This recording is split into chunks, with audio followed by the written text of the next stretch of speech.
ನಮಸ್ಕಾರ. ಸೊ ಇವತ್ತು ನಮ್ಮ ಜೊತೆ ಇದ್ದಾರೆ ಸಾಗರ್ ಅಂತೇಳಿ. UPSC 641 ರ್ಯಾಂಕನ್ನು ಪಡ್ಕೊಂಡಿದ್ದಾರೆ. ಬಹಳಷ್ಟು ಜನ ಕರ್ನಾಟಕದಿಂದ ಕ್ಲಿಯರ್ ಮಾಡ್ತಾರೆ, ಪ್ರತಿ ವರ್ಷ ಕ್ಲಿಯರ್ ಆಗಿರ್ತಕ್ಕಂಥದ್ದು ನಾವೆಲ್ಲ ನೋಡ್ತಾ ಇರ್ತೀವಿ. ಬಟ್ ನನಗೆ ಸಾಗರ್ ಅವ್ರನ್ನ ಯಾಕೆ ಇಂಟರ್ವ್ಯೂ ಮಾಡಬೇಕು ಅಂತಕ್ಕಂತಹ ಅಂಶ ಕೇಳಿದಾಗ, ಮೋಸ್ಟ್ ಇಂಪಾರ್ಟೆಂಟ್ ಇವರು ವರ್ಕಿಂಗ್ ಪ್ರೊಫೆಷ್ನಲ್. ಸೊ ವರ್ಕ್ ಮಾಡ್ತಾನೆ ಎಕ್ಸಾಮ್ಸ್ ಕ್ಲಿಯರ್ ಮಾಡ್ಬೋದು ಅನ್ನೋದಕ್ಕೆ ಪ್ರತಿ ವರ್ಷ ಒಬ್ಬೊಬ್ಬರು ಸಾಕ್ಷಿ ಹಾಕ್ಕೊಂತ ಹೋಗ್ತಾರೆ. ಈ ವರ್ಷ ಇವ್ರು ಸಾಕ್ಷಿ, ನೆಕ್ಸ್ಟ್ ವರ್ಷ ಮತ್ತೊಬ್ಬರು ಸಾಕ್ಷಿ ಆಗ್ತಾರೆ. ಬಹುಶಃ ನೆಕ್ಸ್ಟ್ ವರ್ಷ ಇವರು ಇನ್ನೊಂದರ ಸಾಕ್ಷಿ ಆಗ್ತಾರೆ ಅಂತ ನನಗೆ ಕಾನ್ಫಿಡೆನ್ಸ್ ಇದೆ. ಸೊ ತಮ್ಮ ರ್ಯಾಂಕನ್ನು ಇಂಪ್ರೂವ್ಮೆಂಟ್ ಮಾಡ್ಕೊಳ್ಳೋ ಒಂದು ಹಾದಿಯಲ್ಲಿದ್ದಾರೆ. ಅವ್ರಿಗೆ ವಿಶ್ವಸ್ತಗಳನ್ನ ಜೊತೆಗೆ most important 5 prelims continuously fail ಆಗಿ 6ನೇ ಅಟೆಂಪ್ಟಲ್ಲಿ ಪ್ರಿಲಿಮ್ಸ್, ಮೇನ್ಸ್ ಆ್ಯಂಡ್ ಇಂಟರ್ವ್ಯೂ ಈ 3 ಹಂತಗಳನ್ನು ಯಶಸ್ವಿಯಾಗಿ ಪೂರೈಸಿದಂತಹ ಸಾಗರ್ ಅವ್ರಿಗೆ ನಮ್ಮ ಈ ಒಂದು ಯೂಟ್ಯೂಬ್ ಚಾನಲ್ಗೆ ಸ್ವಾಗತ ಕೊಡ್ತೀನಿ. Sagar, thank you sir. So first and foremost ನಿಮಗೆ ಕಂಗ್ರ್ಯಾಚುಲೇಷನ್ಸು. ಏನಕ್ಕೆ ಅಂತಂದರೆ ಆ ಒಂದು ಕನ್ಸಿಸ್ಟೆಂಟ್ ಫೇಲ್ಯೂರ್ ನೋಡಿಕೊಂಡು ಎಕ್ಸಾಮ್ಸ್ ಕ್ಲಿಯರ್ ಮಾಡೋದಿದೆಯಲ್ಲ, ಅದು ತುಂಬ ಬಹಳ ಇಂಪಾರ್ಟೆಂಟು. ಅದಕ್ಕೆ ಒಂದು ಮಾತಿದೆ, ಸೊ ಸತತವಾಗಿ ಗೆಲ್ಲುವ ಒಂದು ಏನಾದರೂ ಗೆದ್ದರೆ ಅದು ಸಕ್ಸಸ್ಸು, ಫೇಲ್ ಆಗಿ ಗೆದ್ದರೆ ಅಚೀವ್ಮೆಂಟು. ಸೊ ನೀವು ಮಾಡಿರೋದು ಸಕ್ಸಸ್ ಅಲ್ಲ, ಅಚೀವ್ಮೆಂಟು. ಸೊ ಈ ನಿಟ್ಟಿನಲ್ಲಿ ಫಸ್ಟ್ ಪ್ರಶ್ನೆ ನಿಮ್ಗೆ ಕೇಳ್ತಾ ಇದ್ದೀನಿ. 5 ಅಟೆಂಪ್ಟು ಫೇಲ್ ಆದಾಗ ಯೂಶಲಿ ನಮ್ಮ ಯುವ ಮಿತ್ರರು 1, 2 ಅಥವಾ 3 ಅಟೆಂಪ್ಟ್ ಫೇಲ್ ಆದರೆ ಅವ್ರಿಗವರೇ ಬರ್ಕೊಂಡ್ಬಿಡ್ತಾರೆ, ಹಣೆ ಬರವನ್ನು ನಾನು ಪಾಸ್ ಆಗಲ್ಲ ಅಂತ ಬರ್ಕೊಳ್ತಾರೆ. ಸೊ ಅಂಥವ್ರಿಗೆ ಏನು ಮೆಸೇಜ್ ಹೇಳ್ತೀರಾ? ಸರ್, ಇನಿಷಿಯಲ್ 5 ಅಟೆಂಪ್ಟ್ಸ್ ಫೇಲ್ಯೂರ್ ಆದಾಗ ಓಕೆ 2019 ಸ್ಟಾರ್ಟ್ ಮಾಡಿದೆ. 2020 ಅಟೆಂಪ್ಟ್ ಕೊಡ್ತಾ ಬಂದೆ. ಸೊ 20, 21, 22, 23, 24 ಕಂಟಿನ್ಯೂಸ್ ಪ್ರಿಲಿಮ್ಸ್ ಆಗಲಿಲ್ಲ. ಸೊ ಪ್ರತಿ ಸಲ ನನಗೆ ಪ್ರಿಲಿಮ್ಸ್ ಅಟೆಂಪ್ಟ್ ಕೊಟ್ಟು ಪ್ರಿಲಿಮ್ಸ್ ಆಗದೆ ಇದ್ದಾಗ ನನಗೆ ಬೇಜಾರಾಗ್ತಿರ್ಲಿಲ್ಲ, ಕ್ಲಿಯರ್ ಮಾಡಿಲ್ಲ ಅಂತ ಬೇಜಾರಾಗ್ತಿರ್ಲಿಲ್ಲ.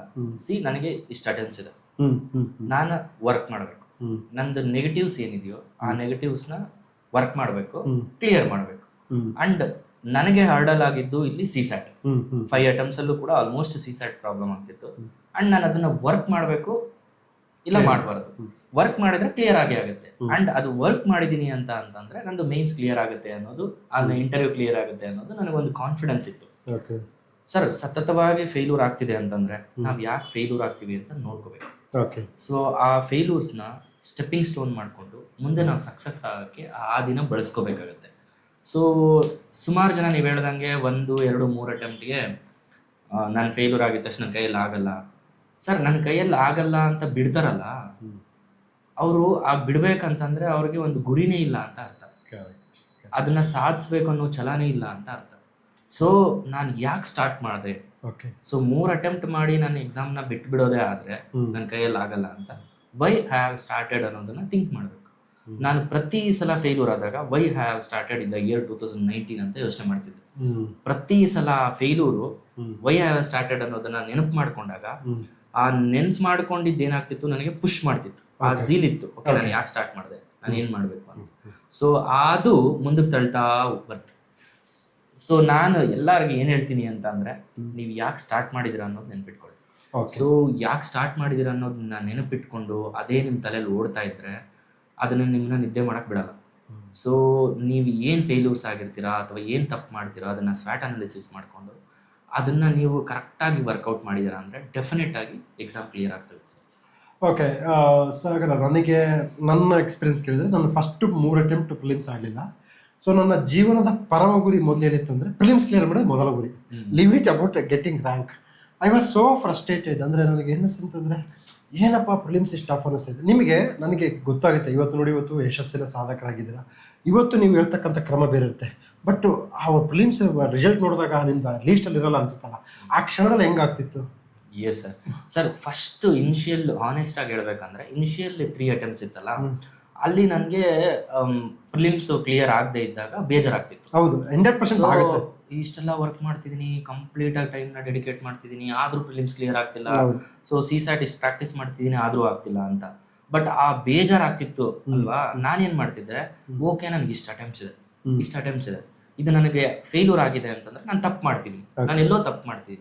ಈ ತಪ್ಪು ಮಾಡ್ತಿರೋದನ್ನ ನಾನು ಸರಿ ಮಾಡ್ಕೊಂಡ್ರೆ ಡೆಫಿನೆಟ್ ಆಗಿ ಕ್ಲಿಯರ್ ಮಾಡ್ತೀನಿ. ಸೊ ಈ ಡೆಫಿನೆಟ್ ಆಗಿ ಕ್ಲಿಯರ್ ಮಾಡ್ತೀನಿ ಅನ್ನೋದು ಓವರ್ ಕಾನ್ಫಿಡೆನ್ಸ್ ಇಂದ ಅಲ್ಲ, ನಾನು ವರ್ಕ್ ಮಾಡ್ತಿದ್ದೀನಿ, ಸೊ ಇಷ್ಟು ನಾಲೆಜ್ನ ಗೇನ್ ಮಾಡಿದ್ದೀನಿ, ನ್ಯೂಸ್ ಪೇಪರ್ನ ಓದ್ತಿದ್ದೀನಿ, PYQsನ ಅನಲೈಸ್ ಮಾಡ್ತಿದ್ದೀನಿ, ಸೊ ಸ್ಟ್ಯಾಟಿಕ್ಕು PYQs ಕರೆಂಟ್ ಅಫೇರ್ಸ್ನ ಲಿಂಕ್ ಮಾಡ್ತಿದ್ದೀನಿ. So I am eligible for this exam. Okay. ನಾನೊಬ್ಬ ಬ್ಯೂರೋಕ್ರಾಟ್ ಆಗಿ ಮುಂದೆ ಹೋಗಿ ಸಮಾಜಕ್ಕೆ ಅಥವಾ ಕೊಡುಗೆ ಕೊಡೋಕ್ಕೆ ಅಥವಾ ನಾನು ವರ್ಕ್ ಮಾಡೋಕ್ಕೆ ಎಲಿಜಿಬಲ್ ಇದ್ದೀನಿ. ಆ ಬ್ಯೂರೋಕ್ರಾಟಿಕ್ ಆಟಿಟ್ಯೂಡ್ಸ್ ನಾನು ಬೆಳೆಸ್ಕೋತಿದ್ದೀನಿ ಅನ್ನೋದು ನನ್ನ ತಲೆಯಲ್ಲಿತ್ತು. ಸೊ ನೀವು ಹೇಳ್ದಂಗೆ ನಂದು ಪ್ರತಿ ಸಲ ಅಟೆಂಪ್ಟ್ ಆಗದೆ ಇದ್ದಾಗ ನನ್ನ ಫ್ರೆಂಡ್ಸ್ ಹೇಳ್ತಿದ್ದೆ, ಮಗ ಒಂದೇ ಒಂದ್ಸಲ ಪ್ರಿಲಿಮ್ಸ್ ಕ್ಲಿಯರ್ ಆದ್ರೆ ಸಾಕು, ನನ್ನ ಫ್ಯೂಚರ್ ಜನರೇಷನ್ಸ್ ಆದ್ರೂ ಹೇಳ್ಕೊತೀನಿ ನಾನು ಪ್ರಿಲಿಮ್ಸ್ ಕ್ಲಿಯರ್ ಮಾಡಿದೆ. ನಿಜ ನಿಜ ನಿಜ. ಸೊ ಹಂಗೆ ಲಾಸ್ಟ್ ಅಟೆಂಪ್ಟ್ ನನ್ನ ಫ್ರೆಂಡ್ಸ್ ಹಂಗೆ ಹೇಳಿದ್ದೆ, ನನ್ನ ಫ್ರೆಂಡ್ ಆದಿತ್ಯ ಅಂತ ಅವ್ನಿಗೆ ಹೇಳಿದ್ದೆ ನಾನು, ಅಟ್ಲೀಸ್ಟ್ ಒಂದ್ಸಲ ಪ್ರಿಲಿಮ್ಸ್ ಕ್ಲಿಯರ್ ಆಗ್ಲಿ, ಮುಂದೆ ಫ್ಯೂಚರ್ ಅಲ್ಲಿ ಮಕ್ಳು ಏನ್ ಮಾಡಿದೆಪ್ಪ ಅಂತಂದ್ರೆ ಪ್ರಿಲಿಮ್ಸ್ನು ಕ್ಲಿಯರ್ ಮಾಡಿಲ್ಲ ಅಂತ ಹೇಳಕ್ ಆಗಲ್ಲ, ಒಂದ್ಸಲ ಆದ್ರೆ ಸಾಕು ಅವ್ರಿಗೆ ಹೇಳ್ಕೊ ಬರ್ತೀನಿ ಅಂತ ಅಂತಿದ್ದೆ. ಸೊ ಈ ಸಲ ಪ್ರಿಲಿಮ್ಸ್ ಕ್ಲಿಯರ್ ಆಯ್ತು, ಮೇನ್ಸ್ ಕ್ಲಿಯರ್ ಆಯ್ತು, ಇಂಟರ್ವ್ಯೂ ಕ್ಲಿಯರ್ ಆಯ್ತು ಸರ್. ಈಗ ನೋಡಿ, ಸಾಗರ್ ಅವ್ರನ್ನ ಯಾಕೆ ನಾನು ಇಂಟರ್ವ್ಯೂ ಕರೆಸಿದೆ ಅಂದರೆ ಇದೇ ರೀಸನ್. ಈ speaks from the heart without any filter. So no filters. See actually Sagar ಏನ್ಕೊಂಡ್ರೆ, ಹೌದು ನಮಗೆ ಅಟ್ಲೀಸ್ಟ್ ಹೆಂಗಾಗ್ಬಿಡುತ್ತೆ ಅಂತಂದರೆ ಪ್ರಿಪ್ರೇಷನ್ ಮಾಡ್ಬೇಕಾದ್ರೆ ಒಂದಾದ್ರೂ ಪ್ರಿಲಿಮ್ಸ್ ಕ್ಲಿಯರ್ ಮಾಡಲಿ, ಪ್ರಿಲಿಮ್ಸ್ ಕ್ಲಿಯರ್ ಮಾಡೋದಲ್ಲ, ಕಾನ್ಫಿಡೆನ್ಸ್ ಎಷ್ಟು ಬಂತು, ಎಷ್ಟು ಪರ್ಸೆಂಟೇಜ್? ಸರ್ ಪ್ರಿಲಿಮ್ಸ್ ಕ್ಲಿಯರ್ ಮಾಡಿದ್ದಾದ್ಮೇಲೆ ನೀವು ಏನು ವರ್ಕ್ ಮಾಡ್ತಿದ್ದೀರೋ ಅದಕ್ಕೆ 1000% ವರ್ಕ್ ಮಾಡ್ತೀರಾ. ಸೊ ನಿಮ್ಮ ಕಾನ್ಫಿಡೆನ್ಸ್ ಎಷ್ಟು ಬೂಸ್ಟ್ ಆಗುತ್ತೆ ಅಂತಂದ್ರೆ, see this is one of the golden opportunity, I have to earn it. ಅದನ್ನ ನಾವು ಬಳಸ್ಕೊಂಡು ನಾವು ಮುಂದೆ ಹೋಗ್ಬಿಡ್ಬೇಕು. ನೆಕ್ಸ್ಟ್ ಪ್ರಿಲಿಮ್ಸ್ ಕ್ಲಿಯರ್ ಆಗುತ್ತಾ ಇಲ್ಲ ಗೊತ್ತಿಲ್ಲ, ಪ್ರತಿಯೊಬ್ಬರ ತಲೆಯಲ್ಲೂ ಅದಿರುತ್ತೆ. ಸೊ ಇವಾಗ ರ್ಯಾಂಕ್ ಬಂದಿದ್ರು ಕೂಡ ಮುಂದೆ ಕ್ಲಿಯರ್ ಆಗುತ್ತೆ ಅಂತ ಯಾರು ಗ್ಯಾರಂಟಿ ಕೊಡಲ್ಲ. ಅದಕ್ಕೆ ನಮಗೆ ಅವಕಾಶಗಳನ್ನ ಸಿಕ್ಕಾಗ ಬಳಸ್ಕೋಬೇಕು. ನಾನು ಆ ಪ್ರಿಲಿಮ್ಸ್ ಕ್ಲಿಯರ್ ಆದ್ಮೇಲೂ ಕೂಡ ನಾನು ಡೌಟಲ್ಲಿದ್ದೆ, ನಂದು prelims because of CSAT clear ಆಗುತ್ತೋ ಇಲ್ಲೋ ಅಂತ. ಬಟ್ ರಿಸಲ್ಟ್ ಶೀಟ್ ಬಂದಾಗ ನಂದು ಕ್ಲಿಯರ್ ಆಗಿತ್ತು. ಸೊ ಅಲ್ಲಿಂದ 70 days ಹಗಲು ರಾತ್ರಿ ವರ್ಕ್ ಮಾಡಿದ್ದೀನಿ. ಸೊ ಮೇನ್ಸ್ ಆನ್ಸರ್ ರೈಟಿಂಗ್ ಬರೆಯೋದು, ಸ್ಟ್ರಕ್ಚರ್ನ ಚೇಂಜ್ ಮಾಡ್ಕೊಳ್ಳೋದು, ಸೊ ನಾನು ಹೆಂಗ್ ಆನ್ಸರ್ಸ್ ಬರ್ತಿದ್ದೀನಿ ಅದನ್ನ ಇಂಪ್ರೂವ್ಮೆಂಟ್ ಮಾಡೋದು, ಆಪ್ಷನಲ್ ಪ್ರಿಪ್ರೇಷನ್ ಮಾಡೋದು. ಸರ್ ಇಟ್ ವಾಸ್ ಲೈಕ್ ನಿಮ್ದು 100% ಎನರ್ಜಿ ಯೂಸ್ ಮಾಡ್ತಿದ್ದೀರಾ ಮೊದಲು ಅಂತಂದ್ರೆ, ಪ್ರಿಲಿಮ್ಸ್ ಆದ್ಮೇಲೆ ನಿಮ್ಗೆ ಎಷ್ಟು ಮಾರಲ್ ಬೂಸ್ಟ್ ಮಾಡುತ್ತೆ ಅಂತಂದ್ರೆ, ನೀವು 1000% ವರ್ಕ್ ಮಾಡಕ್ ರೆಡಿ ಇರ್ತೀರ. No force can stop you on this. So ನೀವು ಕ್ಲಿಯರ್ ಮಾಡೋದ್ರಿಂದ. ಇಲ್ಲ, ಇವ್ರು ಹೇಳಿದ್ದು ಸತ್ಯ. ಬಹಳಷ್ಟು ವಿದ್ಯಾರ್ಥಿಗಳನ್ನ ಗೈಡ್ ಮಾಡ್ತೀನಿ, ಹೇಳ್ತಿರ್ತೀನಿ, ಒಂದು ಪ್ರಿಲಿಮ್ಸ್ ಕ್ಲಿಯರ್ ಮಾಡಿದ್ರೆ ನಿಮಗೆ 3 ವರ್ಷ ವ್ಯಾಲಿಡಿಟಿ ಸಿಗುತ್ತೆ. 3 ವರ್ಷ ವ್ಯಾಲಿಡಿಟಿ. ಅಟ್ಲೀಸ್ಟ್ ನಿಮ್ಮ ಮನೆಯವ್ರಿಗೆ ಕಾನ್ಫಿಡೆನ್ಸ್ ಬರುತ್ತೆ, ಎಸ್ ನನ್ನ ಮಗಳು ಪ್ರಿಲಿಮ್ಸ್ ಕ್ಲಿಯರ್ ಮಾಡಿದ್ರು ಅಂತ ಹೇಳ್ತಿರ್ತಾರೆ. ಈಗ ನಿಮಗೆ most important is A working professional. ಅದು ಬಹಳ ಇಂಪಾರ್ಟೆಂಟ್. ಗೌರ್ಮೆಂಟ್ ಸೆಕ್ಟ್ರಲ್ಲಿ ವರ್ಕ್ ಮಾಡ್ಕೊಂಡು ಓದೋದಿದೆಯಲ್ಲ, ಅದು ನನಗೂ ಗೊತ್ತಾ ನೋವು ಏನು ಕಷ್ಟ ಏನಂತೇಳಿ. ಸಾಗರ್, ಈಗ ನೀವು ಎಲ್ಲಿ ವರ್ಕ್ ಮಾಡ್ತಾ ಇದ್ರಿ, ಯಾವ ವಿಂಗಲ್ಲಿ ವರ್ಕ್ ಮಾಡ್ತಾ ಇದ್ರಿ, what type of pressure you are undergoing? Okay, so how you continue your studies despite you are facing lot of pressure? Yes sir. Initial ಆಗಿ ನಾನು ವರ್ಕ್ ಮಾಡಿದ್ದು ಅಸೆಂಬ್ಲಿ ಸೆಕ್ರೆಟರಿಯೇಟ್, ವಿಧಾನಸಭೆ ಸಚಿವಾಲಯ, ವಿಧಾನಸೌಧದಲ್ಲಿ. ಸರ್ 2023 ಏಪ್ರಿಲಿಂದ ನಾನು ವರ್ಕ್ ಮಾಡಕ್ ಶುರು ಮಾಡಿದೆ. 2023 ಏಪ್ರಿಲಿಂದ ವರ್ಕ್ ಮಾಡಕ್ ಶುರು ಮಾಡಿದೆ. ಆಲ್ಮೋಸ್ಟ್ 2025 ಸೆಪ್ಟೆಂಬರ್ ವರೆಗೂ ವರ್ಕ್ ಮಾಡಿದ್ದೀನಿ ಅಲ್ಲಿ, ಆಲ್ಮೋಸ್ಟ್ 2.5 years. ಸರ್ ಇನಿಷಿಯಲ್ ಆಗಿ ನಾನು ಫುಲ್ ಟೈಮ್ ಪ್ರಿಪರೇಷನ್ ಮಾಡ್ತಿದ್ದವನು. ಸಡನ್ ಆಗಿ ವರ್ಕ್ ಹೋಗಿದ ತಕ್ಷಣ ನನಗೆ ಮಾರ್ನಿಂಗ್ 2 hours, ಈವ್ನಿಂಗ್ 4 hours ಏನ್ ಓದ್ಬೇಕಂತ ಗೊತ್ತಾಗ್ತಿರ್ಲಿಲ್ಲ. ಸೊ ಆ ವರ್ಷ ಏನಾಯ್ತು, ನಂದು ಎಕ್ಸಾಮ್ ಪ್ರೋಸೆಸ್ ಇರೋದ್ರಿಂದ 3-4 months ಬಿಫೋರ್ ನಾನು ಟೈಮ್ ವೇಸ್ಟ್ ಆಗ್ಬಿಡ್ತಿತ್ತು. ಸಿಂಧುತ್ವ ಅದು ಇದ್ರಲ್ಲೆಲ್ಲ ಪ್ರೋಸೆಸ್ ಅಲ್ಲಿ ನನಗೆ ಆ ವರ್ಷ 23ರಲ್ಲಿ ಪ್ರಿಲಿಮ್ಸ್ ಓದಕ್ಕೆ ಟೈಮೇ ಸಿಕ್ಕಿರ್ಲಿಲ್ಲ. ಸೊ ಅವಾಗ ತುಂಬಾ ಪ್ರೆಷರ್ನ ಫೀಲ್ ಮಾಡಿದ್ದೆ. ಓಕೆ, ಈಗ ಫುಲ್ ಟೈಮ್ ವರ್ಕ್ ಮಾಡ್ತಿದ್ದವನು ಒಂದೇ ಸಲ ವರ್ಕಿಂಗ್ ಶಿಫ್ಟ್ ಆಗಿ ಓದ್ಕೋಬೇಕಂತಂದ್ರೆ ಕಷ್ಟ ಆಗ್ತಿತ್ತು. ಬಟ್ ನನ್ನ ಮೈಂಡ್ನ ನಾನು ಎಷ್ಟು ಸ್ಟ್ರಾಂಗ್ ಮಾಡ್ಕೊಂಡೆ ಅಂದರೆ, ಓಕೆ ಇಟ್ಸ್ ಓಕೆ, ಇಷ್ಟು ದಿವಸ ಟೈಮ್ ಬೇರೆ, ಇವಾಗ ಟೈಮ್ ಬೇರೆ, ಇವಾಗ ವರ್ಕಿಂಗ್ ನಾವು, ನಿನಗೆ ಸಿಗೋ ಟೈಮನ್ನು ನೀನು ಪ್ರಾಪರ್ ಆಗಿ ಯುಟಿಲೈಸ್ ಮಾಡಿಕೊಂಡು ನಮ್ಮದು ಎಫಿಷಿಯನ್ಸಿನ ಜಾಸ್ತಿ ಮಾಡ್ಕೋಬೇಕು. ಆ್ಯಂಡ್ ವಿತಿನ್ 2 hours ಇರುತ್ತಲ್ಲ ಮಾರ್ನಿಂಗ್ ನಂದು. ಸರ್ ನಾನು ನಾನು ಯೋಗಾಸನ ಮಾಡಿ ನನ್ನ ಹಾಬಿ, ಅದಾದಮೇಲೆ ನಂದು ಅಡುಗೆ ಮಾಡಿಕೊಂಡು ಮಧ್ಯಾಹ್ನ ಬಾಕ್ಸ್ ಮಾಡಿಕೊಂಡು, ಅದಾದ್ಮೇಲೆ ನಾನು ಲೈಬ್ರರಿಗೆ ಹೋಗಿ 1.5 hour ಬೆಳಗ್ಗೆ ಮಾರ್ನಿಂಗ್ ಓದಿ, ಅಲ್ಲಿಂದ ಮೆಟ್ರೋ ಹತ್ತಿ ವಿಜಯನಗರದಿಂದ ವಿಧಾನಸೌಧ ಹೇಳ್ಕೊಂಡು ಆಫೀಸ್ಗೆ ಹೋಗಿ, ಮತ್ತೆ ಸಂಜೆ 6 ಗಂಟೆವರೆಗೂ ವರ್ಕ್ ಮಾಡಿ 6 ಗಂಟೆಗೆ ವಾಪಸ್ ಬಂದಿದ ತಕ್ಷಣ ಎಷ್ಟು ಸ್ಟ್ರೈನ್ ಆಗಿರುತ್ತೆ ಅಂದರೆ, ಯಪ್ಪ ಮಲಗಿದ್ರೆ ಸಾಕು ಅಂತ ಅನಿಸ್ತಿರುತ್ತೆ. ಸೊ ಅಷ್ಟು ಸ್ಟ್ರೈನಲ್ಲೂ ಕೂಡ ನಾನು ಈವನ್ ಒಂದು ಸಣ್ಣ ನ್ಯಾಪ್ ತಗೋಬೇಕಾದ್ರೆ ಕ್ಯೂಬಿಕಲ್ ಅಲ್ಲಿ ಕೂತು 15 ನಿಮಿಷ ಮೇಲೆ ನಿದ್ದೆ ಬರ್ತಿರ್ಲಿಲ್ಲ. ಅದು ನನ್ನ ಎದ್ದೇಳಿಸ್ತಿತ್ತು ಹಂಗೆ, ಇಲ್ಲ ನಿನಗೆ ಬೇರೆ ಪರ್ಪಸ್ ಇದೆ, ಬೇರೆ ಓದೋದಿದೆ, ನೀನ್ ನಾರ್ಮಲ್ ಅಲ್ಲ, ಬೇರೆಯವ್ರಿಗಿಂತ ಡಿಫ್ರೆಂಟ್ ಆಗಿದೆಯಾ, so you have to work. ಬೇರೆಯವ್ರಿಗಿಂತ ಟೈಮ್ ಕಮ್ಮಿ ಸಿಕ್ಕಿದೆ, ಆ ಟೈಮ್ನ ಯುಟಿಲೈಸ್ ಮಾಡ್ಕೋಬೇಕು ಅಂತ. ಎಷ್ಟು ಸ್ಟ್ರೈನ್ ಆಗ್ತಿತ್ತು. ಬಂದು 15 ನಿಮಿಷ ನ್ಯಾಪ್ ತಗೊಂಡು ಫ್ರೆಂಡ್ಸ್ ಜೊತೆ ಹೋಗಿ ಟೀ ಕುಡ್ಕೊಂಡ್ಬಂದು ಕೂತ್ಕೊಂಡ್ರೆ ಆಮೇಲೆ ರಾತ್ರಿ 11 ಗಂಟೆವರೆಗೂ ಓದ್ತಿದ್ದೆ. ಆಲ್ಮೋಸ್ಟ್ ಒಂದು 3 to 4 hours ಪ್ರಿಪ್ರೇಷನ್ ಮಾಡ್ತಿದ್ದೆ. So it was very difficult for anyone who are working to prepare along with the work. But ನಮಗೆ ಮಾಡಲೇಬೇಕು, ನಾನು ಓದಲೇಬೇಕು ಅನ್ನೋ ಒಂದು ಗುರಿ ಇತ್ತು ಅಂತ ಅನ್ಕೊಳ್ಳಿ. ಆ ಹಾರ್ಡ್ ವರ್ಕ್ ಮಾಡಕ್ಕೆ ರೆಡಿ ಆಗಿದ್ರ ಅಂತ ಅನ್ಕೊಳ್ಳಿ, ನಿಮ್ಮನ್ನ ನೀವು ಮೆಂಟಲಿ ಪ್ರಿಪೇರ್ ಮಾಡಿದಿರಾ ಅಂತ ಅನ್ಕೊಳ್ಳಿ.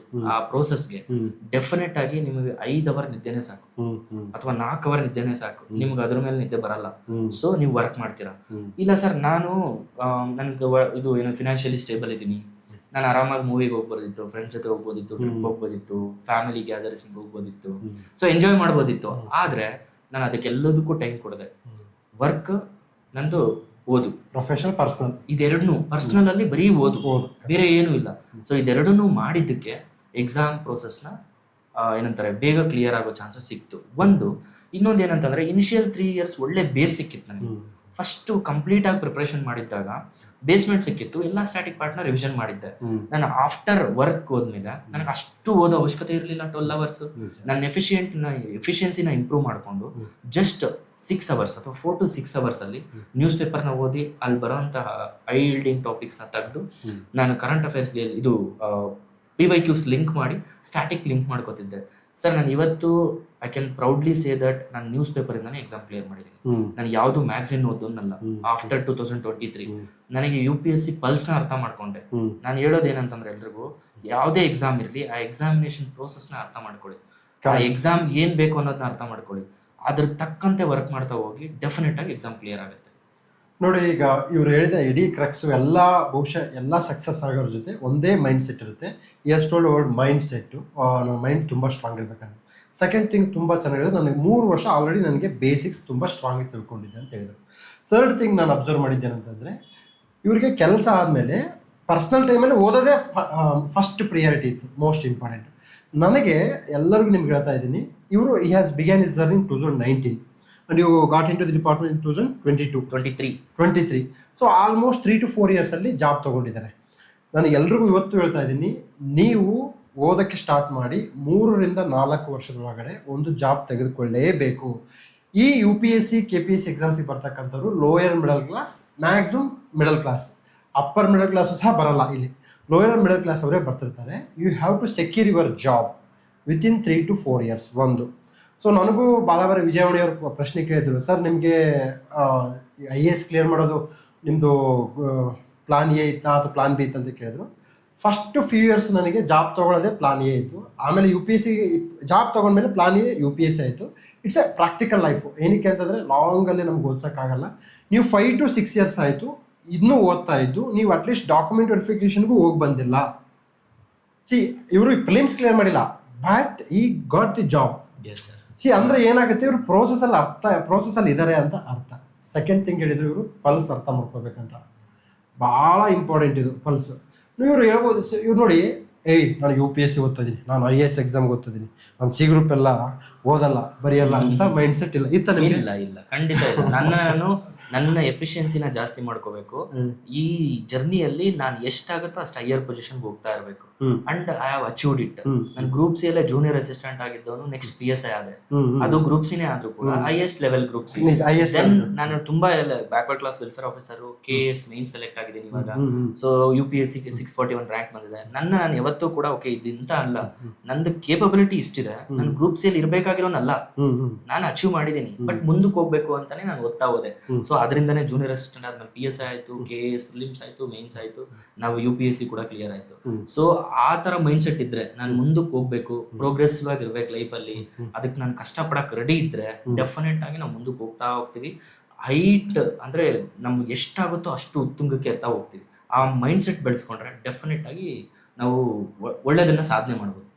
ಎಸ್, ಇದು ಇವರ ಜರ್ನಿ. ಇವರ ನೆಕ್ಸ್ಟ್ ವಿಡಿಯೋದಲ್ಲಿ ಇವರಿಗೆ ಹಿಡಿಂಬ ರಾಕ್ಷಸನಂತ ಕಾಡ್ತಕ್ಕಂತಹ CSAT ಬಗ್ಗೆ ಮಾತಾಡೋಣ. ಆ ರಾಕ್ಷಸನನ್ನು ಹೇಗೆ ಹೊಡೆದುರುಳಿಸಿದ್ರು ಅನ್ನೋದ್ರ ಬಗ್ಗೆ CSAT ಟೀಚರೇ ಅವ್ರ ಜೊತೆ ಇದ್ದಾರೆ. ಸೊ ನೆಕ್ಸ್ಟ್ ವಿಡಿಯೋದಲ್ಲಿ ಅದನ್ನು ಮಾತಾಡ್ತಿದ್ದೀವಿ. ಸೊ ನೆಕ್ಸ್ಟ್ ವಿಡಿಯೋಗೆ ವೇಟ್ ಮಾಡ್ತೀರಿ. ನಮಸ್ಕಾರ.